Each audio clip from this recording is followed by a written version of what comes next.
Hey everyone, it's John, and today's video takes you on a 5-mile winter hike through Red Rocks Park. It is a part of my series on amazing hikes near Golden, Colorado.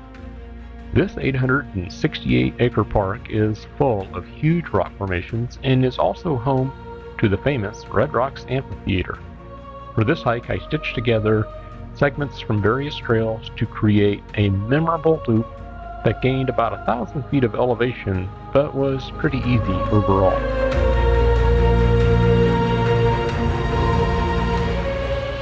Setting out from Golden before sunrise on a frosty winter morning, I drove 15 miles south to the park's nearest entrance. I then wound my way about 4 miles through the park along the picturesque West Alameda Parkway to the upper north lot. Parking along the east edge of this huge parking lot, I began my hike on the amphitheater's north trail entrance. Guiding me eastward, this concrete path followed the north side of Creation Rock, which forms the massive north wall of the amphitheater. The path traversed a natural fissure through the rock and took me down several flights of stairs to the front of the amphitheater.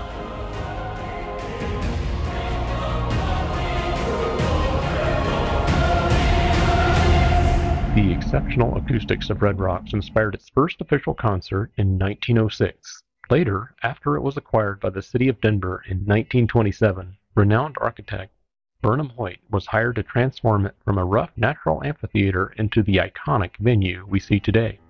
Designing his most famous work, Hoyt created a spectacular setting in which nature would always be the star of the show.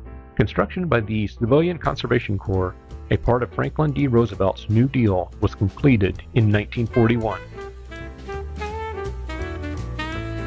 I left the theater via a cliffside skywalk, an example of the streamlined, modern design that blends the stadium so well with nature.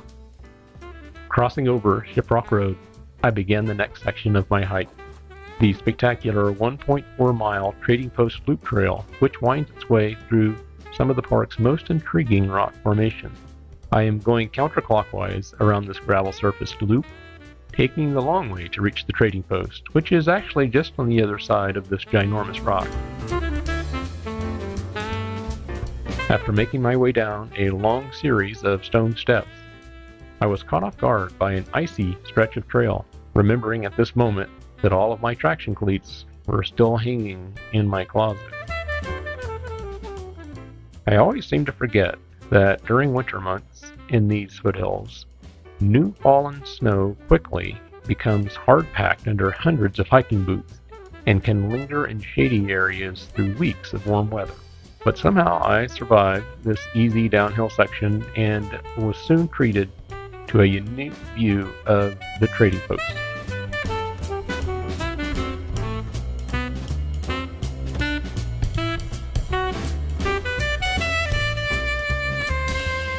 Now, if you're like me, you may be wondering how these rocks came to be here.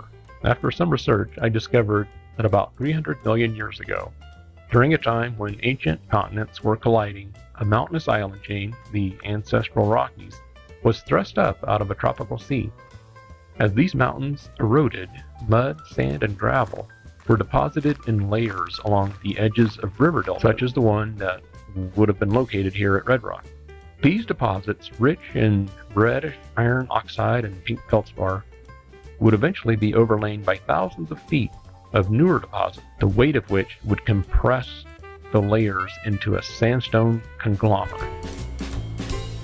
Later, sometime within the last 75 million years, our restless planet began to push up today's Rockies, and these overlying deposits were buckled up and eroded away. Eventually, these rocks that we know today as the Fountain Formation were exposed, tilted in some places almost on edge, and sculpted by erosion into the many different shapes that we see today. Continuing my southward descent, I passed through a brushy area and crossed a gully before reaching Red Rocks Park Road. This scenic drive was constructed in 1929, marking Denver's first major project after acquiring the park. At about 5,920 feet above sea level, the road crossing was the lowest point I would reach on the entire hike. Now the trail began ascending northward, becoming mostly uphill but with a manageable grade. Crossing a picturesque wooden bridge over another gully, I glimpsed the distant amphitheater's stage roof.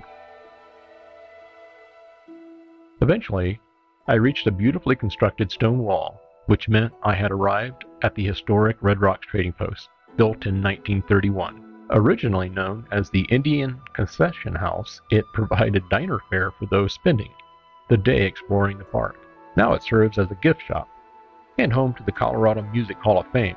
This free museum showcases Coloradans that made a big impact on the music industry. Among the inductees are Dan Fogelberg, the Nitty Gritty Dirt Band, and, of course, John Denver. Fascinated by this musical history, I spent more time at the museum than planned and had to pick up my hiking pace a bit. Descending once again, now via the Will Call Trail, I finally reached the hike's halfway mark at the intersection with the Mount Vernon Creek Trail. Then my pace slowed to a crawl as I ascended the relentlessly uphill Red Rocks Trail. But I eventually reached the geologic overlook marker. This scenic overlook was a great place to rest while admiring an inspiring view of the Dakota Hogback to the east, with the Denver metro area stretching out in the distance beyond.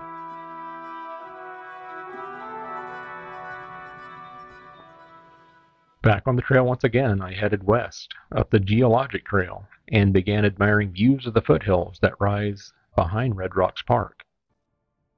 Soon I was climbing through an area of perpetual shadow, where once again hundreds of hiking shoes had turned snow into hard-packed ice. Tired and wanting to be done, this obstacle was more than I could handle. With visions of my broken body being loaded onto a Flight-for-Life helicopter, it seemed prudent to turn around here and hike back to the car along the side of the road. There were lots of tourists on the trail, however, and soon an elderly couple glided past me and effortlessly made their way through the danger zone. That's when it hit me. I was once again making a mountain out of a molehill, and so I began slowly, easing my way up the icy stretch, carefully placing each step until I finally reached the top in one piece, the hike's highest elevation. Reaching this point felt like quite an accomplishment and provided a unique view of Creation Rock, but I only lingered here for a little while because now the sun was starting to get low. Back on the trail, it felt good to be hiking downhill again. And after a quick descent, I arrived at the back of the amphitheater. Looking down the many rows of seats, I tried to imagine what it was like to be in the audience during memorable shows like the Beatles, Jimi Hendrix, and the Grateful Dead. As I took in the view, I realized with gratitude that today I had been on the front row of a very special event, a hiking adventure that I would always remember.